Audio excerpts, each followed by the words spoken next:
आजकल जो देश के हालात हैं काफ़ी चिंता का विषय है। सरकार जिस तरीके से अब फौज के लिए 4 साल का नियम लेकर आई है, इससे लगता है कि वो अब तो 4 लेके आई है, धीरे धीरे कहीं बिल्कुल ही ये ऑप्शन ही ख़त्म ना कर दे और आर्मी मैन की जगह कहीं रोबोट न ला के खड़ा कर दे। देश जल उठा है आज इस फैसले की वजह से। सरकार के जो इरादे हैं वो नेक नहीं हैं। नमस्कार दर्शकों, स्वागत है आपका डिजिटल मीडिया के पेज पर। मैं योगेश नागपाल आप सबके साथ। आज हम पहुंचे हैं रोहतक के सेक्टर 4 स्थित सैनिक पार्क में। यहां आपको मिलवाएंगे WWE की रेसलर कविता दलाल जी से। नमस्कार कविता जी। नमस्कार जी, नमस्कार। कैसे हो? बहुत बढ़िया जी। और सही पूछो तो आजकल जो देश के हालात हैं काफ़ी चिंता का विषय है और हर इंसान इस सोच में डूबा हुआ है कि हमारा देश जो है किन हालातों में पड़ा हुआ है और किस दिशा में बह रहा है। आजकल बहुत बड़ा मुद्दा चल रहा है अग्निपथ योजना का, तो उसके बारे में आप कुछ कहना चाहेंगे? क्या सरकार की मंशा लगती है आपको? इसमें सरकार की मंशा साफ नज़र आ रही है कि सरकार के जो इरादे हैं वो नेक नहीं हैं। ना तो युवाओं के हक़ में है, ना किसानों के हक़ में है और ना ही दूसरे जो मुद्दे हैं उनको लेकर हैं। सरकार जिस तरीके से अब फौज के लिए 4 साल का नियम लेकर आई है, इससे लगता है कि वो अब तो 4 लेके आई है, धीरे धीरे कहीं बिल्कुल ही ये ऑप्शन ही ख़त्म ना कर दे और आर्मी मैन की जगह कहीं रोबोट न ला के खड़ा कर दे। क्योंकि जो देखने में आ रहा है कि ये यूरोपियन कंट्रीज़ की उस पर चला हुआ है कि बाहर इस तरीके का काम होता है।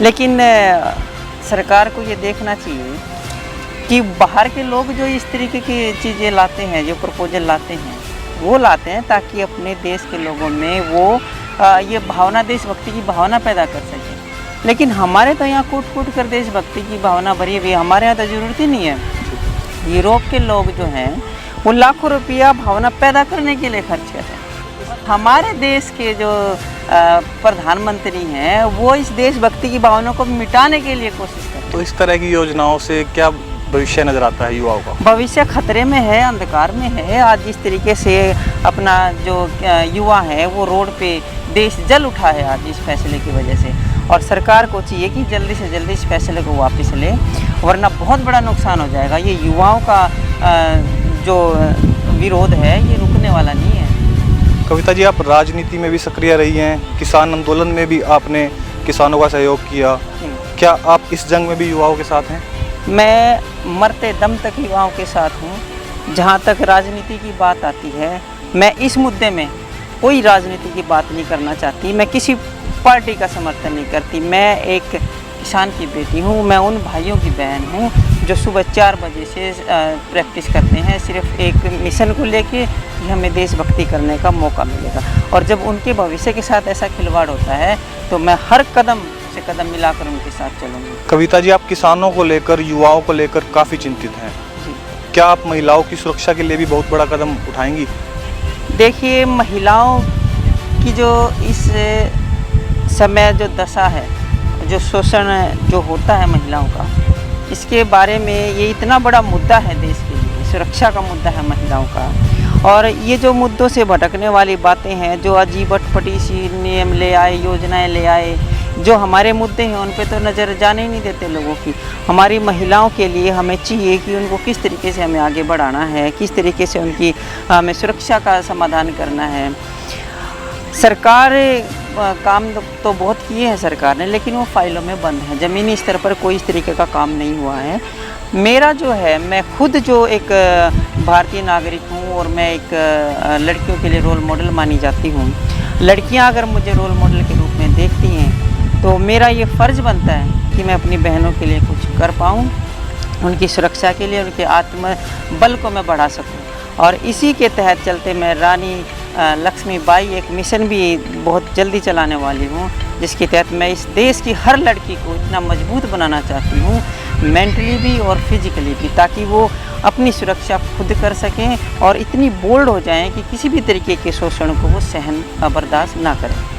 कविता जी, आप एक महिला हैं, आपका बच्चा है, परिवार है, समाज के लिए आप कैसे समय निकालती हैं? देखिए, मेरा ये मानना है कि समाज में लोगों से मिलकर समाज बना है और समाज का हमारा एक दायित्व भी बन जाता है। हम एक सामाजिक प्राणी है और समाज में फैली हुई जितनी भी हम कुरीतियाँ देखते हैं, गंदगी देखते हैं, हमारा फ़र्ज़ बनता है कि हम उसके लिए थोड़ा सा समय निकालें। मेरा बच्चा है 10 साल का, उसकी स्कूलिंग भी है, मैं अपने बच्चे को भी संभाल के रखती हूँ, परिवार को भी संभाल के रखती हूँ, लेकिन उससे ज़्यादा बड़ी जिम्मेदारी मेरे देश के प्रति मैं मानती हूँ। मुझे जितना भी समय मिलता है मैं अपने समाज सेवा में देना चाहती हूँ। और जिस तरीके से मैंने किसान आंदोलन में या फिर पहले जितनी भी प्रोटेस्ट हुए उनमें मैं आगे बढ़कर, अभी स्पोर्ट्स वालों के कोटे की बात आई थी, ख़त्म करने की बात आई थी, उसमें भी मैंने प्रोटेस्ट किया था। तो ये हर प्राणी को मुझे लगता है कि ये समाज के लिए समय देना चाहिए, चाहे थोड़ा चाहे ज़्यादा, अपनी भागीदारी ज़रूर रखनी चाहिए। और मेरा यही मानना है कि आगे जो बची हुई ज़िंदगी है उसको समाज सेवा में अगर आप लगाते हैं तो आपको एक आत्मिक खुशी होती है कि हाँ, आप किसी के लिए कुछ अच्छा कर रहे हैं। आप राजनीति में आने के लिए आपने कैसे सोचा, और अगर आप आते हो राजनीति में, अगर मान लो आपको कल को सीट टिकट मिलती है, तो आप महिलाओं के लिए और युवाओं के लिए क्या कुछ नए अवसर लेकर आएंगे? देखिए, अगर मुझे मौका मिलता है, ये हर इंसान की भावनाओं पे डिपेंड करता है कि वो किस तरीके का काम करना चाहता है। आज अगर मैं समाज में जिस तरह के हालात हैं उनसे दुखी हूँ, तो ये साफ तौर पे ये पता चल जाता है कि हम इस तरीके की व्यवस्था नहीं चाहते, हम इस व्यवस्था को बदलना चाहते हैं। अगर मुझे मौका मिलता है तो युवाओं के लिए रोज़गार पैदा करने की ज़रूरत है, महिलाओं के लिए सुरक्षा की ज़रूरत है, हमारे शिक्षा के ढांचे को मजबूत बनाने की ज़रूरत है। जहाँ से हमारे समाज की जो नींव है वो मजबूत होगी तो हमारा समाज तरक्की करेगा। आप केंद्र सरकार के इस फैसले से खुश नहीं हैं? कोई भी खुश नहीं है। आज के वक्त जो ये फ़ैसला है बिल्कुल बेतुका फ़ैसला है। सरकार आजमा के देख रही है लोगों को, देश की जनता को, उनके साथ खिलवाड़ कर रही है, मजाक कर रही है सरकार। मुझे तो लगता है कि हमारे जो मोदी जी हैं वो उनको कोई और कंट्रोल कर रहा है, मुझे ऐसा लगता है। क्योंकि एक समझदार और एक इतने अच्छे व्यक्तित्व जो अच्छा भाषण देते हैं, अच्छे विचार रखते हैं लोगों के सामने, उस व्यक्ति की ऐसी सोच हो सकती है, ऐसे फैसले हो सकते हैं, मुझे यकीन नहीं होता। उसको हो सकता है इतना टेक्नोलॉजी आ गई है, कहीं दूसरे लोग तो नहीं उनको कंट्रोल कर रहे हैं, कोई चिप विप का सिस्टम उनके दिमाग में फिट तो नहीं कर दिया है। क्योंकि जो अपने लोगों की भलाई के बारे में नहीं सोच सकता, तो मुझे लगता है हमारा देश वाकई खतरे में जा चुका है। और आने वाले समय में कहीं ऐसा ना हो कि हम दोबारा से गुलाम बन जाएं किसी के। तो अंत में मैं आपसे पूछना चाहता हूँ कि अपने दर्शकों को आप क्या मैसेज देना चाहते हैं? फिलहाल जो अपने अग्निपथ के विरोध में जो प्रदर्शन चले हुए हैं, मैं अपने युवाओं को यही कहना चाहूँगी कि आप प्रदर्शन करें। आपके साथ बहुत गलत हो रहा है, पूरा देश आपके साथ है, हम लोग आपके साथ हैं। एक चीज़ का ध्यान रखें, अपने इस आंदोलन को कमज़ोर ना होने दें। तो मैडम, इस प्रदर्शन से आगजनी करना और ये सब करना तो गलत है? बिल्कुल मैं इसका सपोर्ट नहीं करती, बिल्कुल गलत है। और मैं अपने युवाओं को यही कहना चाहती हूँ कि आगजनी ना करें, जगह जगह अपनी सरकारी संपत्ति को ना फूकें, वो अपनी ही संपत्ति है, उसका नुकसान ना करें। क्योंकि एक बार जो संपत्ति सरकार ने वो हमारे पैसों से बनी हुई है, जो हमें मिल गई है वो दोबारा शायद ना मिले, उसको हमें इस्तेमाल करना है। उन ट्रेनों में हमें ही सफ़र करना है, उन बसों में हमें ही सफ़र करना है, वो लोग ट्रेन बसों में सफ़र नहीं करते हैं। तो अपने लिए समस्याओं को बढ़ाओ ना, आप अपने संगठन है उनसे मजबूती के साथ और शांतिपूर्वक तरीके से इसका प्रदर्शन करें। ठीक है, धन्यवाद। नमस्कार। ठीक है, नमस्कार। तो ऐसे ही कार्यक्रम आप सबके लिए लेकर आते रहेंगे, बने रहिए हमारे साथ। धन्यवाद।